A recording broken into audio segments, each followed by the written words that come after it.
বিসমিল্লাহির রহমানির রহিম।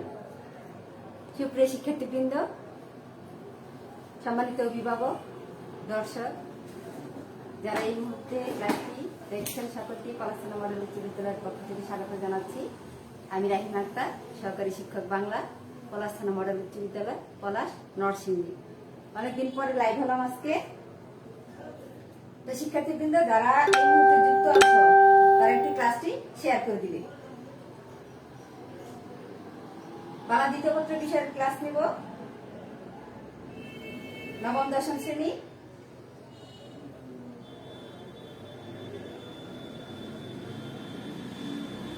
আমি একটু শেয়ার করে দিচ্ছি।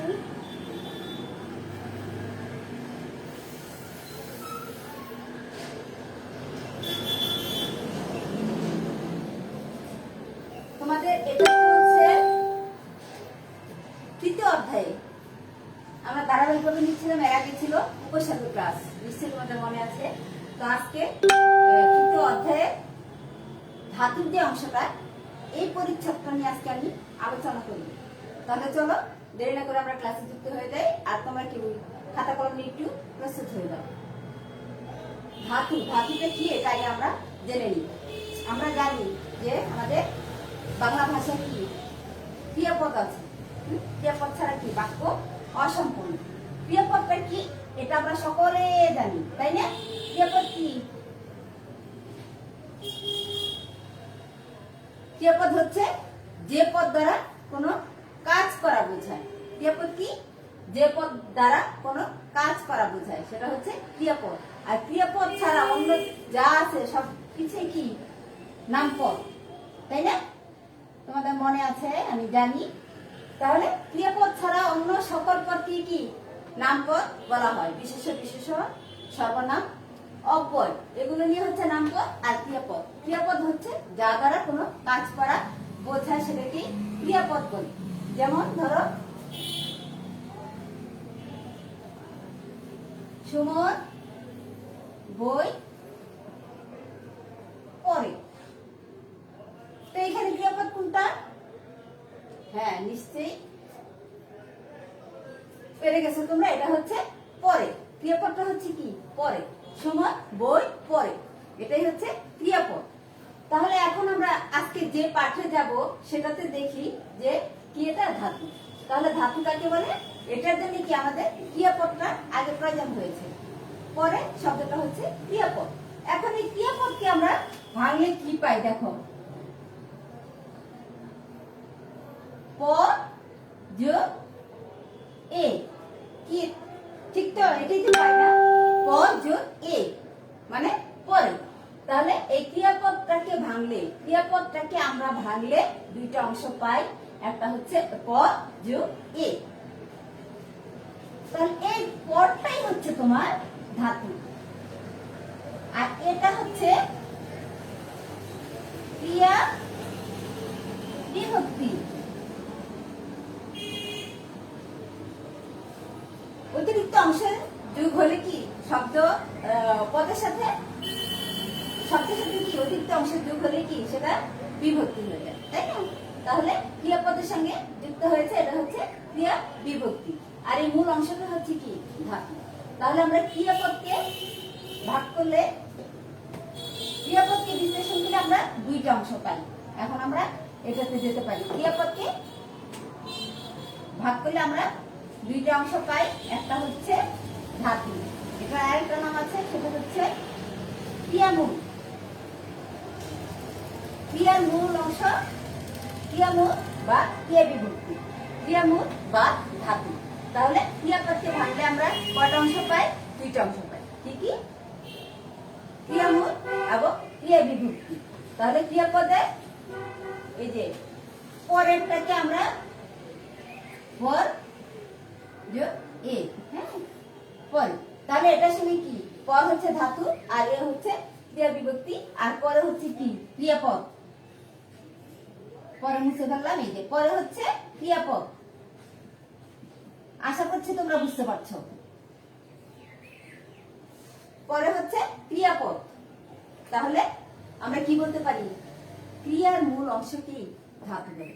ক্রিয়ার মূল অংশ কি ধাতু। ধাতু বলে অবিভাজ্য অংশ। ধাতুটা হচ্ছে কি অবিভাজ্য অংশ। এটা কি ভাঙা যায় না, বিশ্লেষণ করা যায় না, কিছু করা যায় না। যেমন পটটাকে ভাঙলে তুমি আর কোনো ক্ষুদ্র অংশে ভাঙতে পারবে না। তাহলে ক্রিয়ার মূল অংশকে কি ভাঙা যায় না, অবিভাজ্য অংশকে কি বলা হয়, ধাতু বলা হয়।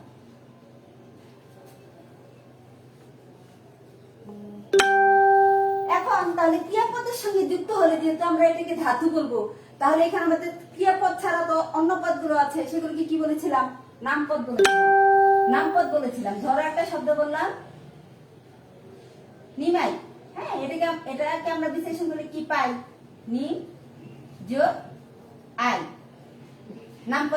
নামপদের মূল অংশ। এটাকে কি বলবো আমরা বলতো, ঠিক ধরেছ, প্রাতিপদিক। ক্রিয়াপদের মূল অংশকে বলবো আমরা ধাতু, আর নামপদের যে মূল অংশটা আছে সেটা কি হচ্ছে কি প্রাতিপদিক। একটু মনে রাখবে, আমি ধাতুর সঙ্গে এটা একটু মনে করে দিলাম। আর ব্যাকরণ ক্লাসগুলো যদি তোমরা একটু মনোযোগ দিয়ে ফলো করো তাহলে কি কঠিন লাগবে না, মোটেই সহজ বিষয় ব্যাকরণ, কিন্তু মন দিয়ে শুনতে হবে। তাহলে শিক্ষার্থীবৃন্দ, ধাতু কি আমি আশা করছি তোমরা বুঝে গেছো। ক্রিয়াপদের মূল অংশকে ধাতু বলে, ক্রিয়ার মূল বা ধাতু বলে। ধাতুকে 3 ভাগে ভাগ করা হয়েছে বাংলা ব্যাকরণে। ধাতুকে 3 ভাগে ভাগ করা হয়েছে। একটা হচ্ছে মৌলিক ধাতু, একটা হচ্ছে সাধিত ধাতু, আর একটা হচ্ছে যৌগিক ধাতু। কয় ভাগে ভাগ করা হয়েছে? 3 ভাগে। কি কি?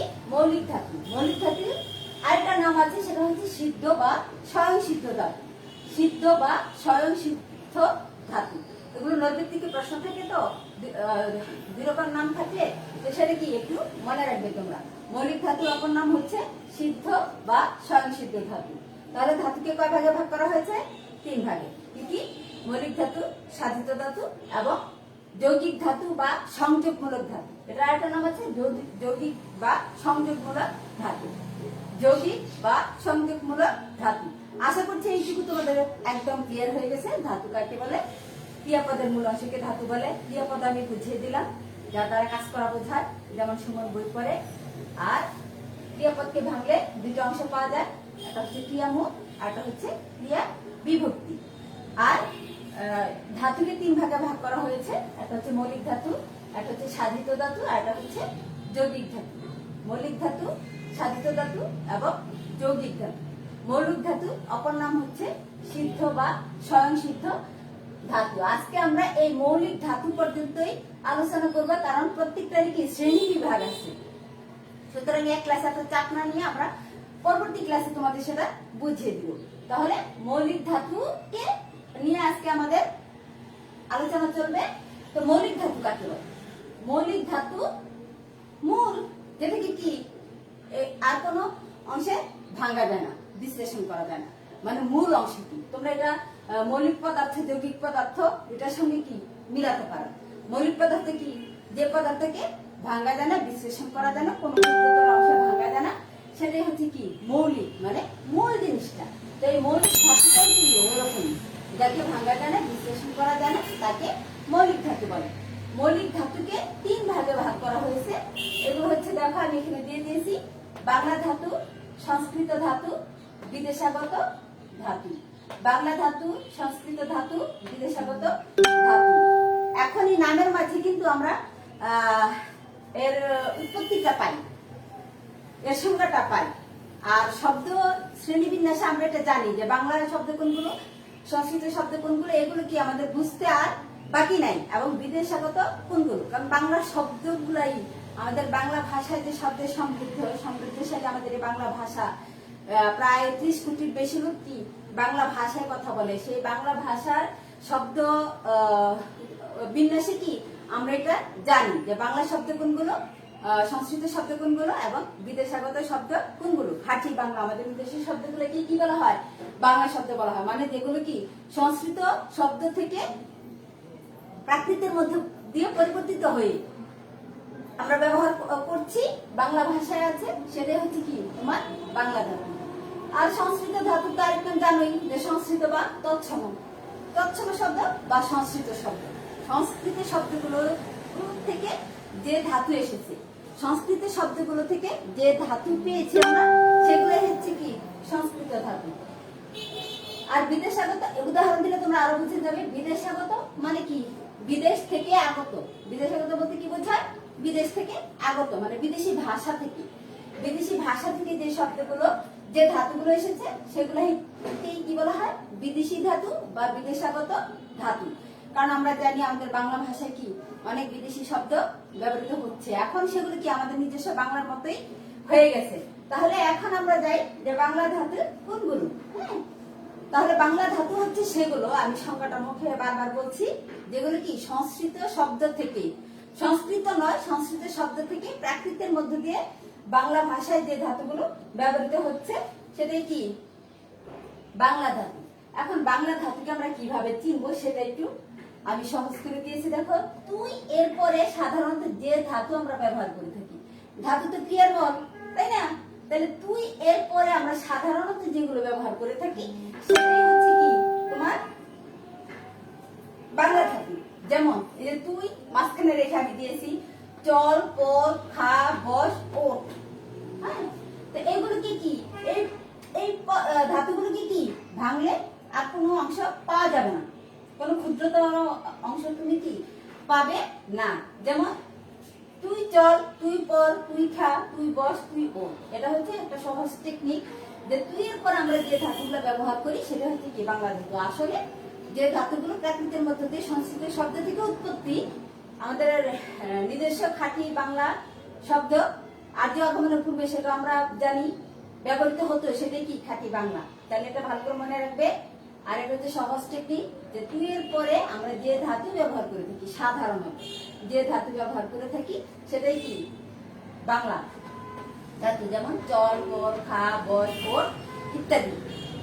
এটা তোমরা সহজেই একটু মনে রাখার জন্য এই টেকনিকটা যে তুই এর পরে সাধারণত আমরা যে ধাতু ব্যবহার করে থাকি সেটা হচ্ছে কি বাংলা ধাতু।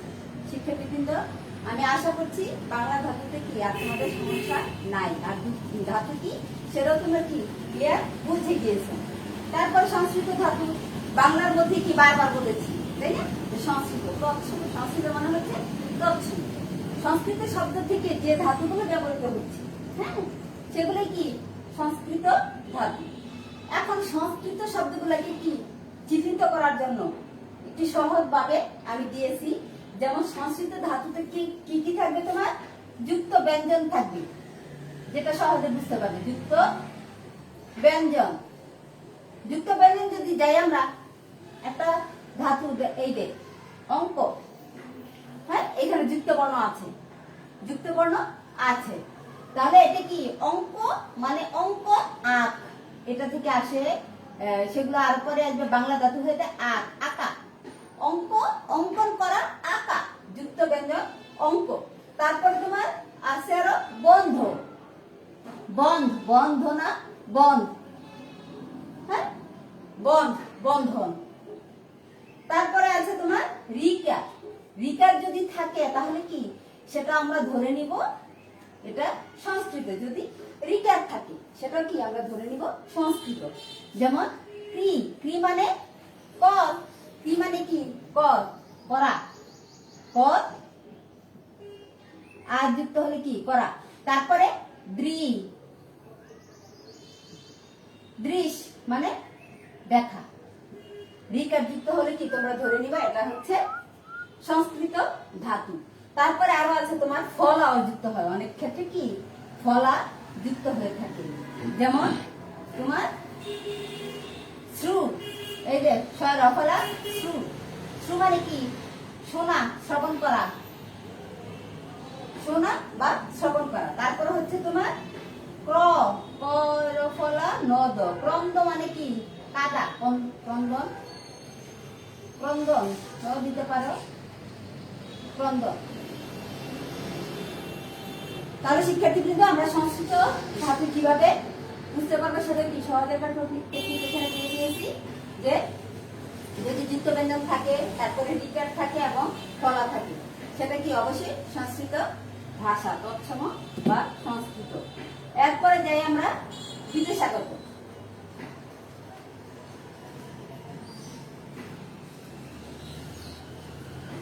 বিদেশাগত মানে কি? বিদেশ থেকে আগত, বিদেশি ভাষা থেকে আগত। বিদেশি ভাষা থেকে আগত ধাতুকে বলা হয় বিদেশাগত ধাতু। বিদেশি ভাষা থেকে আগত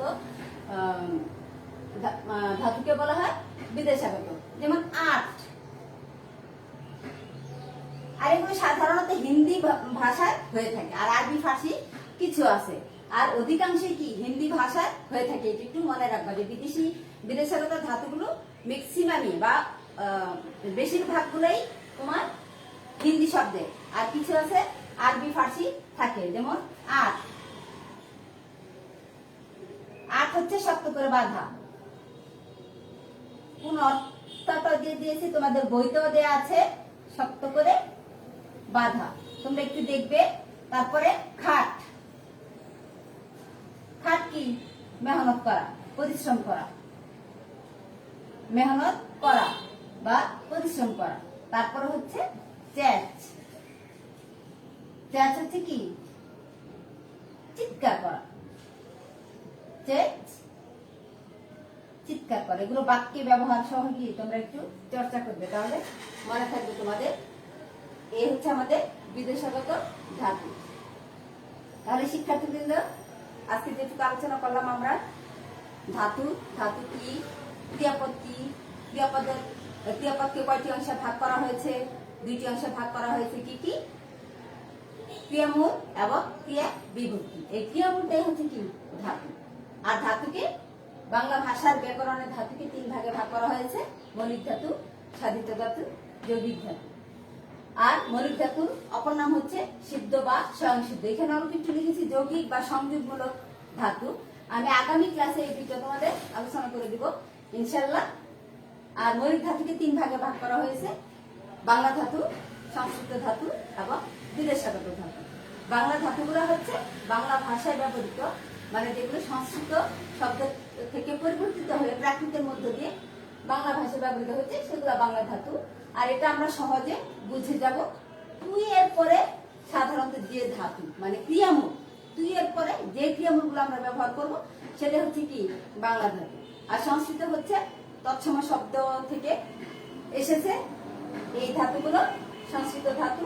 আর এগুলো চেনার সহজ উপায় হচ্ছে এগুলোতে যুক্ত বর্ণ ব্যঞ্জন থাকে, রিকার থাকে এবং ফলাযুক্ত থাকে। এই শব্দগুলোতে সাধারণত এই তিনটা জিনিসই কি আমরা বুঝতে পারি। আর বিদেশাগত হচ্ছে বিদেশ থেকে আগত, বিদেশি ভাষা থেকে আগত যেগুলো আমরা বাংলা ভাষায় ব্যবহার করছি সেগুলো কি? এই যে দিয়েছি, যেমন আট, খাট, চ্যাচ ইত্যাদি আরো আছে। আর এগুলোর অর্থটা একটু জেনে নিবা। আর বিদেশাগত ধাতুগুলো সাধারণত কি হিন্দি শব্দের হয়ে থাকে, হিন্দি ভাষা হয়ে থাকে, আর কিছু আছে আরবি ফার্সি হয়ে থাকে। তাহলে শিক্ষার্থীবৃন্দ, আজকে এই পর্যন্তই। আগামী ক্লাসে কি এরপরের অংশটুকু বুঝিয়ে দেব। আর তোমাদের অনেক অনেক ধন্যবাদ এবং অভিনন্দন জানাচ্ছি যে বিদ্যালয়ের পেজ থেকে আমি 100 ক্লাস পূর্ণ করেছি। তো এটা তোমাদের সহযোগিতা ছিল অবশ্যই। তো এই জার্নিটা অবশ্যই কি একটা দীর্ঘ সময়ের পরে সম্ভব হয়েছে। তো এই জন্য আমিও আনন্দিত, আর তোমাদেরকেও অভিনন্দন জানাচ্ছি যে তোমরা এখনো আমার সঙ্গে যুক্ত আছো, আগ্রহের সঙ্গে ক্লাস করে যাচ্ছ। তোমাদের সুন্দর ভবিষ্যৎ কামনা করি। আর তোমাদের যে অ্যাসাইনমেন্টের কাজগুলো হচ্ছে সেগুলো করবে ঠিকঠাক মতো। আর বাসায় কি পড়তে হবে, স্বাস্থ্যবিধি মেনে চলবে, আর বেশি বেশি পড়াশোনা করবে। তাহলে আগামী ক্লাসে তোমাদের সঙ্গে আবার দেখা হবে। সে পর্যন্ত সকলে ভালো থাকো, সুস্থ থাকো এবং নিরাপদে থাকো। আল্লাহ হাফেজ।